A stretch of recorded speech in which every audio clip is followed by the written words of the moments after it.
we need to be very, very careful with. And when we say fine print in real estate, we're simply talking about contracts, understanding contracts, knowing contracts, loopholes, knowing what those are.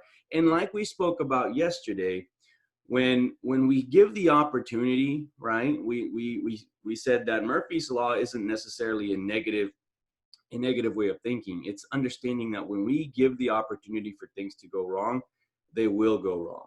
And so today we're going to talk about what those loopholes or what those things that are out there what are those things that are out there that we should be looking out for? All right. So one of the things that comes to my mind, and something that is really, really easy to lose money with, is not turning in the earnest money and the option on time. Guys, I see so many people lose money on this, and it's simply because if you don't read the contract correctly, the simplest thing that people miss is the fact that it says that you have 3 days to turn in that option fee and earnest money. And if you don't do it, you don't have an option.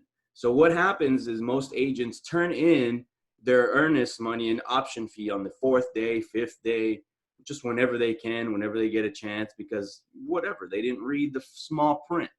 And then when they back out, the other agent on the other side who is savvy is going to say, I'm sorry, you don't have an option. You didn't pay for that option. I never received the option. And because they didn't receive the option and they didn't receive it within the right time frame, they're absolutely right. And your client has absolutely no option to exercise. Therefore, they lose that earnest money. We've seen it happen. We've been on both ends, on the losing end, and we've been on the other end where someone didn't turn in their earnest money and had to challenge it. And there's plenty of people out there with lost earnest money because of it. So what are some of the other small prints that you guys see, some of the loopholes, some of the things that you think we should all be looking out for so that we can stay sharp and not go through the experience of the small print issues that other agents go out and experience? Who wants to share first? Yeah, I can share. I'll go. Wait, I want to go. I have one. I'll go second. Okay. Well, there's loopholes in the contract to get your earnest money back even after the option period expires. I learned that one recently when we received the HOA documents on a property that we were under contract with. We were going to use it to Airbnb. The HOA doc said you can't Airbnb. There's a stipulation in the contract that says you have so X amount of days after receiving the HOA information to review the information and back out and receive your option money or your earnest money if some shit comes up. But that was a good one for me because we were way out of option period, and my client was like, well, these guys lied to us, what the fuck? But we were able to figure it out. Awesome. Yeah, that was a really, really good one. I'm glad you brought that one up. One of the things that I think we learned from that one was that if you're buying in a condo or a townhouse association, yes, you have that possibility. But two, to protect your client even further, when it comes to we're in the portion of the contract that says what is the use that you intend to use this property for, or what instead of just putting residential, in that case we could have put we intend to use this for short-term rental, and then that would have been, and I mean obviously it still worked, but the other side challenged us a little bit on that one, Zachary. But had we put short-term rental in that space, there would have been absolutely no challenge to it. So that was a very good find, good little loophole, good small print way for us to use next time when you're selling in a condo, when you have that ability. Heck, even if your client's not using it, you may want to just consider putting short-term rental on there because it's going to give you a big out later, even after the option period. It's a great loophole. That's a good small print find. Awesome. What else do you guys see out there? Seller's disclosures. Tell me about that. What about the seller's disclosures? So Okay, so I've actually run into this issue on both ends, representing buyers and sellers.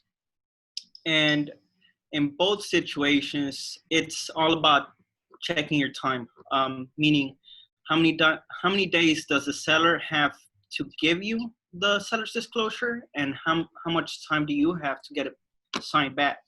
Mm-hmm. Mm-hmm. So pretty much if they say they do have a seller's disclosure, but then they never turn it into you within those X amount of days, then that's your loop out. Yeah. Yeah. So there's small print that says you have a certain amount of time frame to turn in those seller's disclosures signed if you're the seller, right?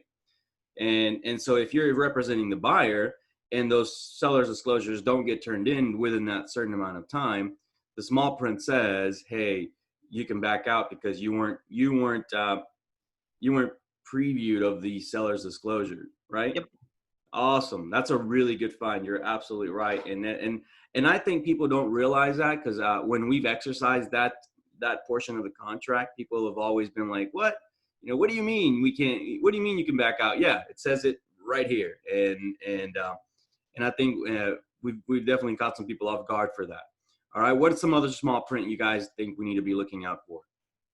Thank you, Brandon. I'd say the right to terminate due to lender's appraisal. Okay. Right to terminate due to lender's appraisal.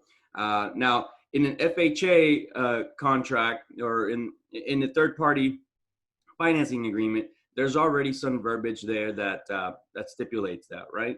So most of the time that you can just use that. Now, if you're not going FHA, there's another document that is literally just for that, just to tackle the appraisal, and you add that to every contract because why not? And it gives you the out in case the property does not appraise. That's a really, really good one. And you know, it's just one extra page that definitely adds a layer of protection. So if you're submitting contracts out there, especially with how high above list price we're having to go in right now to just win anything, I just feel like that page should just be part of any contract we submit. If you're not doing that, you may want to consider adding that to protect your clients. All right, that's a really good one, Isaac. Anybody else? Any other loopholes, small print we need to be looking out for? All right, who's ever lost money from not reading the small print? Okay, how did that happen? Not reading the small print. Yeah, which portion? Dates. Yeah, It's always dates. it's always the dates. Yeah, that's it. Just look at the dates, put them in your calendar, and you'll be fine. Put some reminders. Yep, absolutely, guys. And that's the thing about this is once you realize you're actually helping someone with the most important purchase of their life, and those dates are so important that if you forget or have a slip of the mind, it's going to cost you money. And that's when things become very, very real for most agents, right? Yeah, so dates are very, very important. What do you do to make sure that the dates aren't missed? So what I do is I put them on the calendar and I put reminders for a day or two before, just letting me know, hey, it's about to end. You got 2 days. Hey, it's about to end. You got 1 day. Yep. That's what I do. You put on here that you've had to pay to extend the option out of your own pocket. You want to share about that a little bit? Yeah. Well, I had a day left in the option. We didn't have anything that we needed to turn in. So it was really cool, actually, that the agent was, nice enough to let us do that. But as she said, no, there's nothing I could have done about it. Yeah. Now, So, why did you have to pay that out of pocket, and not the buyer? Because it was my fault, not the buyer's fault. Yeah. Mm-hmm. It wasn't your buyer's fault. It wasn't that the buyer did anything wrong. To, keep track of this stuff, not on them. They're trusting us to represent them, not the other way around. Right. Absolutely. And so that wasn't the first time, but that was one of the few where I've seen a small mistake cost us money. So yeah, absolutely. Anybody else? Any other loopholes that we want to talk about? How many of you have closed a transaction and didn't get paid what you expected? Has that ever happened? You close a transaction and you realize that the split on a lease was $100, not 50% of the first month's rent. No? Well, don't be surprised, because that's something that is happening to a lot of people right now. That is a reason, one of the reasons why I'm bringing this up. You close the transaction, you get to the end, you get all the way to collecting at closing, and your commission is 1% instead of 3% that you expected, or 2% instead of 3%. Has that ever happened to anyone? Okay, Isaac says, I've seen some people do that on some lease listings. Yeah, absolutely. Yeah, Right. Go ahead. Sorry. Yeah, I've seen they add where it says where it's supposed to be 3% or 50%. Yeah, they put like $200, $300 when rent's like $1,400 or $1,500, and Yep. it's usually some like shady agent. Guys, and it's not just necessarily that the agent's being shady. Yes, maybe, possibly, but it isn't always that. It's your role, it's your job, it's your responsibility to read the small print. The small print includes what is that commission that they're offering. And I got a question on that, Alan. Sure. Let's say the commission on MLS is $100, but your contract you submitted for 50% of 1 month's rent. Yep. And it gets executed. Mm-hmm. Which one is gonna be the right one? The contract. Oh, sweet. Yeah, the contract is the contract is always going to supersede, because you can negotiate whatever the commission is on MLS, even if it's $100 on a $500,000 listing, you can negotiate everything, right? So the way that that's done is when you see something that is not compensating you or isn't something that may be of interest to your client, maybe you haven't shown it yet, because see, that's the thing, is you get into some real gray legal issues if your client's already looked at it, you've already shown it, and they want it, and then you say, well, client, you can't buy this because they're not paying me enough. Okay. Says Zachary Foster raised his hand. Zach, what do you want to say? Oh yeah, I feel like you wanted me to say that I got 2% on a commission just recently. Oh no, I didn't want to say that, but if you want to share about that, yeah, sure. No, I just didn't read the fine print. So when I went back and we got the check and I looked at it, I was like, oh shit, okay. All right. And did the contract say 3%, or was it just where was the how did you miss the fine print? In the you know how when you work with a new construction they ask you to like register or whatever? Yeah. It was in that. Like, mm-hmm. Hey, register for your commission. And then I saw, when I went back and looked at it, I was registering for a 2% commission, not 3%. Yikes. Yep. Reading the fine print. There we go. And that was a pretty big sale, so it definitely cost some money. Yeah, it's not great. I already didn't get paid, so. Mm-hmm. All right. Well, thank you for sharing that, Zachary. I think the important part of all this, guys, isn't necessarily just the fact that we've lost money, or that obviously you've heard that it hasn't just been Zach to do that. Brandon, I've seen him pay money out of pocket several times. Zachary too. When he first started with us, I've seen other people lose earnest money and had to pay it out of pocket, or option fees, or you name it, guys.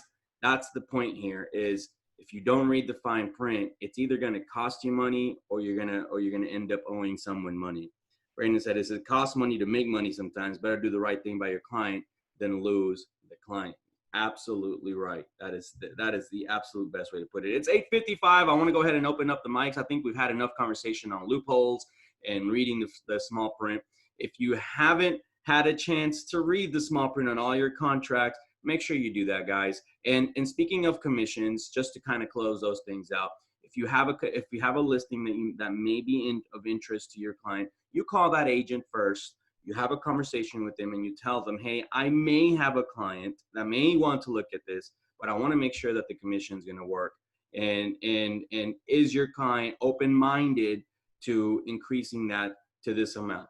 And no, and not open-minded to it, then if they're not open-minded to it, you either let your client know, hey, look, this client is only offering 3%, my broker, or 2%, my broker requires a 3% commission. So therefore, we're going to have to add the other 1% into your closing costs. And it does say that in their buyer's representation agreement. And that's how you can say, that's how the buyer will be like, you know what, maybe we shouldn't look at that because that one's going to cost me a little extra out of pocket. And that way that's how you can avoid that. But you don't want to say, I don't want to show you this house because they're not paying me enough. That's what you don't want to say, right? Especially in writing, especially anywhere where someone may be able to pull that out and say, well, this person isn't doing the ethical thing and showing me any property regardless of what they're being paid. Okay. What you want to do is try to negotiate up front and then disclose to the client what it would cost them extra if they did choose that property, and then let them make the decision. All right. Are we all clear on that? Give me a thumbs up if you guys understand how that works. All right. If you don't, we'll have another conversation around it. I want to make sure that this is crisp and clear, and that the reason why we talk about this is because I don't want these things to cost you money. All right. All right, let's keep going. Let's open up the mics. We have time for about 2 or 3 shares for you guys to tell us what you guys are up to, what you guys want to be held accountable for, and what you want to achieve for the day. So who wants to go first?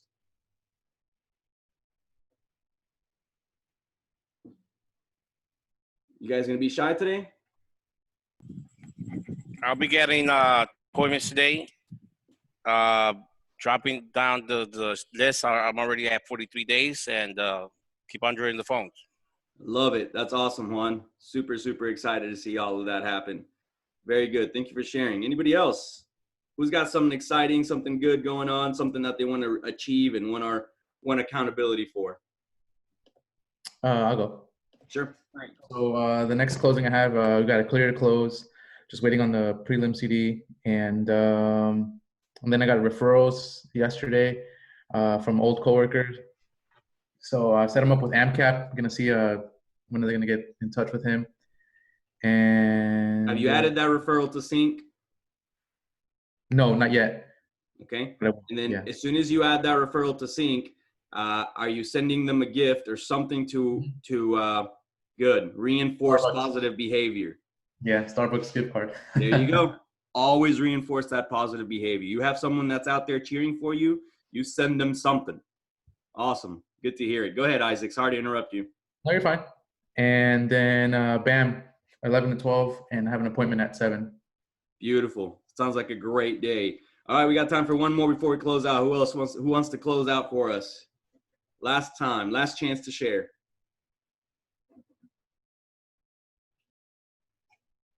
All right, well, since you guys are being shy, let's close out. As always, we believe in paying our rent daily. That's rest, exercise, nutrition, thoughts. By bringing in the right thoughts, we ensure that we're starting our day full of a positive attitude and bringing the positive results that we want. So here we go. Repeat after me. As I become more and more successful, I know it's because I've learned to help more and more people. I'm passionate about my business, and it shows in everything that I do. Today, I will easily attract the sales. I will easily attract the ideal clients, and it's all through my positive attitude. My business allows me to have a life that I love. I'm energized about achieving my goals today. I love the freedom that this business provides for me. My business dreams are consistently manifesting, and I'm a perfect match for an ideal business. I'm thankful for the opportunities that come my way. I'm thankful for each and every person who contributes to the success of me and my business.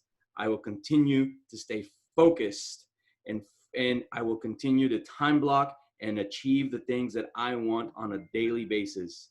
Today, I will perform like the top performer that I am. I love what I do, and I can't wait to see you guys again tomorrow. Thank you guys for sharing. Great meeting. Let's make sure that we share these thoughts with everyone out there to keep them from losing money too. All right, reading the small print, reading the fine print. That's going to be really important. Drop all your wins inside a GLIP, and I'll see you guys tomorrow.